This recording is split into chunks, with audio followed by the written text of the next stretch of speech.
pasti penontonnya akan membludak. Ya dengan kapasitas dan pembatasan kapasitas di JIS nggak memungkinkan untuk di JIS. Analisa saya pasti akan di GBK.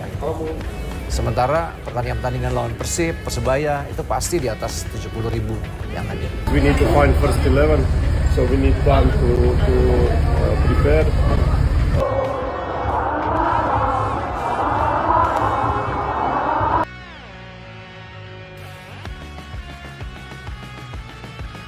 Laga bergengsi Persija versus Persib dalam kompetisi Super League 2025 diprediksi tak akan berlangsung di Jakarta International Stadium. Hal ini disebabkan oleh beberapa pertimbangan teknis yang belum terpenuhi secara maksimal.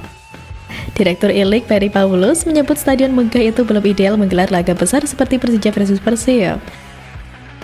Salah satu alasannya berkaitan dengan sistem masuk dan keluar penonton.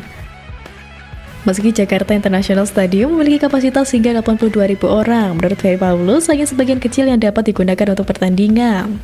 Ini membuat laga Super League 2025 menjadi beresiko tinggi bila tetap digelar di sana. Masalah utama ada pada manajemen arus penonton di JIL yang dinilai masih belum optimal. Persija versus Persib dipastikan menarik antusiasme besar yang bisa menimbulkan kepadatan. Sementara itu, pertandingan dijadwalkan berlangsung pada 10 Mei 2026 dalam lanjutan Super League 2025.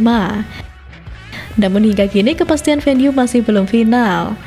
Karena kapasitas juga keramah tamahan untuk bongkar muat penonton, baik masuk dan keluar JIS, kata Ferry Paulus pada minggu lalu. Pernyataan Ferry Paulus tersebut memperkuat indikasi bahwa Jakarta International Stadium belum siap untuk laga besar seperti Persija versus Persib. Apalagi pengelolaan massa di laga sebelumnya jadi sorotan publik. Meski belum ditutup sepenuhnya, peluang JIS menggelar laga Super League 2025 tetap terbuka. Namun semua bergantung pada hasil verifikasi dari pihak keamanan dalam waktu dekat. Ia menambahkan bahwa lonjakan penonton membuat Jakarta International Stadium tidak bisa menampung kapasitas maksimal. Hal itu tentu jadi pertimbangan besar dalam perencanaan laga. Karena pasti penontonnya akan membludak. Ya dengan kapasitas dan pembatasan kapasitas di JIS nggak memungkinkan untuk di JIS. Tak hanya laga Persija versus Persib, pertandingan besar lainnya seperti melawan Persebaya Surabaya juga berpotensi mengalami kendala serupa jika tetap digelar di JIS. Sebagai langkah antisipatif, Ferry Paulus menyarankan venue alternatif yang lebih representatif. Pilihannya jatuh kepada Stadion Utama Gelora Bung Karno yang berlokasi di Senayan. Stadion bersejarah tersebut dinilai punya kapasitas besar dan infrastruktur mumpuni. Untuk laga Super League 2025 dengan antusiasme tinggi seperti Persija versus Persib, venue ini dianggap lebih aman dan nyaman.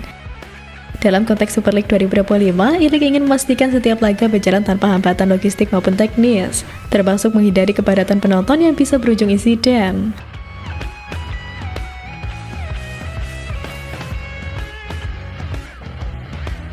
Kabar buruk justru menghampiri Persib Bandung jelang Super League 2025-2026. Pasalnya, penyerang anyarnya Ramon Tanke mengalami cedera di bagian tulang rusuk sehingga terancam absen lawan Semen Padang FC.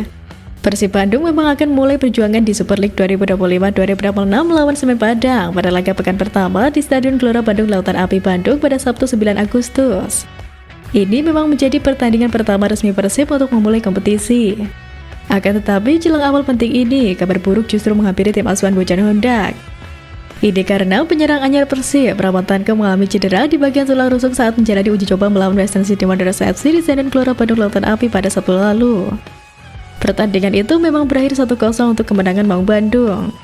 Namun tak bisa dipungkiri, Persib mendapatkan kabar buruk karena pemainnya mengalami cedera. Dokter tim Persib Wira Prasetya mengatakan bahwa sebenarnya tim terus memantau kondisi cedera Ramon. Walaupun mengaku masih dipantau, tetapi tim dokter memastikan tak ada fraktur pada rusuk, hanya di jaringan lunak soft tissue interkostal. Dokter Wira memang memastikan tak ada cedera serius, tetapi pemain asal Brasil ini masih harus tetap dipantau dengan ketat. Ramon sudah diperiksa semalam, tidak ada cedera serius di hard tissue, lebih kepada cedera di soft tissue daerah interkostal saja, ujar Dr. Wira Prasetya. Ramon Tanke diperkirakan membutuhkan waktu pemulihan setidaknya sekitar 1 hingga 2 pekan. Oleh karena itu, situasi ini membuat penyerang anyar Persib ini diragukan bisa bermain dalam perdana Maung Bandung. Ini karena Persib menghadapi Semen Padang FC pada Sabtu 9 Agustus. Sementara saat ini Ramon Tanke masih dalam pemantauan, sehingga ia diragukan untuk bisa tampil melawan Semen Padang. Dalam kesempatan ini, tim dokter Persib juga memberi kabar terkait kondisi beberapa pemain. Menurutnya, ada beberapa pemain yang sempat membuat cemas, seperti Mark Klok dan Patrizio Matricardi yang terlihat kesakitan usai laga. Wira memastikan bahwa keduanya yakni Mark Klok dan Patrizio dipastikan hanya mengalami cedera ringan. Untuk itu, tak ada masalah terhadap kedua pemain tersebut dalam laga perdana Super League nantinya.